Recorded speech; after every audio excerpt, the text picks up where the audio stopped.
చేతులు పొడుగ్గా కుట్టుకుంటాం కదా, స్టైల్గా ఉంటాయి కానీ మళ్ళీ తర్వాత మనకి వేసుకోబుద్ది కాదు. వాటిని ఇట్లా వేసుకోవాలి. కొన్ని బ్లౌజులకు మాత్రం ఇలా బొద్దులాగా కుట్టుకున్నా, కొన్ని బ్లౌజులకు మాత్రం హెమ్మింగ్ లాగా చేసుకున్నా. ఇట్లా హెమ్మింగ్ అయితే వేసుకోవాలి. దేనికి ఎట్లా సూట్ అవుతుందో అట్లా వేసుకున్నాను. నేనైతే 8 బ్లౌజులు ఇచ్చిళ్ళు కస్టమర్స్. 8 బ్లౌజులు ఇస్తే వాటిని ఎట్లా సూట్ అవుతుందో అట్లా బార్డర్ ఉన్న వాటికి ఒకలాగా, మన వర్క్ ఉన్న వాటికి ఒకలాగా, వర్క్ లేని వాటికి ఒకలాగా ఎట్లా స్టిచ్ చేసిన అనేది చూపిస్తాం. మీరు కూడా చేసుకోండి. ఎండాకాలంలో మనకి ఇంట్లో వేసుకున్నప్పుడు ఫుల్ హ్యాండ్స్ వేసుకోబుద్ది కాదు. ఫస్ట్ ముందు కొలుచుకున్న తర్వాత మన సంక దగ్గర కూడా కొలుచుకొని కట్ చేసుకోవాలి. కుట్టు మందం కొంచెం ఎక్స్ట్రా ఉంచుకొని ఇట్లా కుట్లు ఇప్పుకోవాలి. ఇప్పుకున్న తర్వాత మనకు అందులో వెళ్ళిన క్లాత్ ఉంటుంది కదా, దాన్ని ఫోల్డ్ చేసి మన హెమ్మింగ్కి ఎట్లా అయితే కుట్టుకుంటామో అట్లా నీట్గా మనం ముడత రాకుండా లోపటి క్లాత్ బయటి క్లాత్ కావాలంటే ముందు ఒక స్టిచ్ వేసుకోండి. నేనైతే వేయలేదు. అది ఇది కలుపుకుంటూ మంచిగా కుట్టుకోవాలి. కుట్టుకొని హెమ్మింగ్ చేసుకునేలాగానే డిట్టో హెమ్మింగ్ చేసుకుంటే అస్సలకి ఏర్పడదు. ఫుల్ హ్యాండ్స్ షార్ట్ హ్యాండ్స్ చేసినామని అస్సలు ఏర్పడదు. కొంతమంది షార్ట్ హ్యాండ్స్ చేయాలంటే మొత్తం హ్యాండ్ ఇప్పి చేస్తూ ఉంటారు. నేనైతే అట్లా పెద్ద పెద్ద పనులు అయితే పెట్టుకోను. ఇట్లా షార్ట్ కట్లనే చేసేస్తా. ఎవరికైనా యూజ్ అవుతుంది. ఇది ఎవరికన్నా కాదు.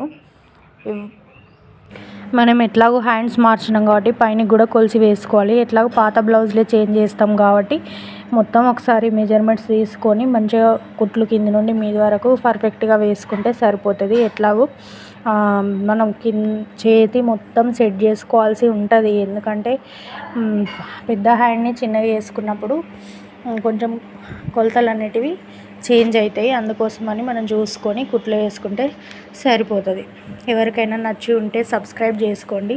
కొత్త బ్లౌజులు కుట్టడం ఎవరైనా చెప్తారు, కాకపోతే మన పాత బ్లౌజులను కూడా రీయూజ్ చేసుకోవాలి కదా. నా ఛానల్ సబ్స్క్రైబ్ చేసుకోండి. నా దగ్గర ఇలాంటి వీడియోస్ చాలానే ఉన్నాయి. ఇంకా ముందు ముందు మంచి మంచి వీడియోస్ వస్తాయి. చాలా సింపుల్గా నేను కూడా నేర్చుకుంటూ కుడుతూ ఉంటా కాబట్టి నాకు సింపుల్గానే నేర్పిస్తారు నాకు నేర్పించేవాళ్ళు. అందుకోసమని మీకు కూడా సింపుల్గా నేర్చుకోవడానికి వీలుగా ఉంటుంది కాబట్టి నేనైతే వీడియోస్ అప్లోడ్ చేస్తున్నా. చాలా పెద్ద పెద్ద టైలర్స్ వీడియోస్ చూసినామంటే మనకు వాళ్ళు కొలతల వేసుగా అన్నీ చెప్తూ ఉంటారు. అలాంటి వీడియోస్ మన ఇంట్లో కుట్టుకునే వాళ్ళకి అసలుకే సెట్ కావన్నట్టు. ఇలా చిన్న చిన్న టిప్స్ తోటి చెప్తేనే మనకు అర్థమవుతుంది. నా దగ్గర బ్లౌజ్ కటింగ్ కూడా మన ఛానల్లో ఉంది. స్టిచ్చింగ్ కానీ కటింగ్ కానీ చాలా ఈజీగా, అంటే ఈజీ ప్రాసెస్లో ఉంటుంది. చూసి ఎవరైనా యూజ్ అయితే లైక్ చేయండి, కామెంట్ చేయండి, సబ్స్క్రైబ్ చేసుకొని కొంచెం సపోర్ట్ చేయండి మన ఛానల్ని. Please subscribe my channel.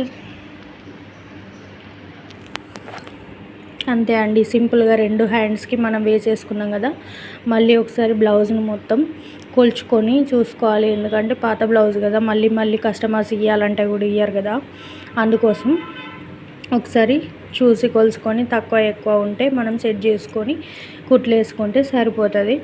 నాకైతే 8 బ్లౌజెస్ ఇచ్చిళ్ళు. దేనికి ఎట్లా సూట్ అవుతుందో చూసుకొని అట్లనే వేసి ఇచ్చినాం. వాళ్ళకైతే మంచిగా ఖుషి అయిపోయింది అన్నట్టు.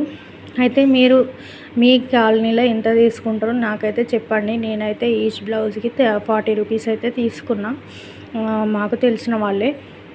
అందుకోసం అసలు తీసుకునేటప్పుడు నేనే ఎక్కువ తీసుకుంటానేమో అనిపిస్తుంది నాకు. కాకపోతే నేను చేసిన పనికి తగ్గట్టు నేనైతే తీసుకున్నా. కొంచెం పీస్ తక్కువ కాకుండా చూసుకోండి. తక్కువ అయింది కాబట్టి నేనైతే కుట్లల్లో కొంచెం అతికించుకున్నా. ఎందుకంటే మళ్ళీ వాళ్ళు కుట్లు ఇప్పుకోవాలనుకున్నప్పుడు చాలా ఇబ్బంది పడతారు కదా. అందుకోసం కొంచెం అయితే క్లాత్ అతికించుకొని అట్లా అతికించుకోవాలి. మనకు బ్లౌజులు పర్ఫెక్ట్గా కుట్టడం రాదు, మనకు ఏదో ఒక పని చేయాలి అని ఉన్నదనుకోండి, పక్క వాళ్ళ దగ్గర మనం ఇట్లా బ్లౌజ్ రిపేర్ చేస్తామని అంటే ఖచ్చితంగా బ్లౌజ్ అయితే పడేయాలని అనుకోరు కదా. ఎవరైనా కూడా బ్లౌజ్ రిపేర్ చేయించుకోవడానికి చాలామంది ఇష్టపడతారు. ఓ 40 రూపీస్, 50 రూపీస్, కష్టాన్ని బట్టి 30 రూపీస్ అలా తీసుకొని మనం ఇట్లా బ్లౌజ్ రిపేర్ చేసి ఇస్తే వాళ్ళు చాలా హ్యాపీగా ఫీల్ అవుతారు. మనకు కూడా ఒక వర్క్ అనేది దొరికినట్టు ఉంటుంది. నేనైతే యూట్యూబ్ ఛానల్ స్టార్ట్ చేసినా కానీ చూసారు కదా ఎన్ని సమస్యలు. మిషన్ షేక్ అయిపోతుంది వీడియో పెడుతుంటే. ఇలాంటి వీడియో ఇంకోటి కూడా ఉంది, స్టోన్ వర్క్ బ్లౌజ్ది. నేనైతే అది పెడతా. Please subscribe my channel. Thank you for watching.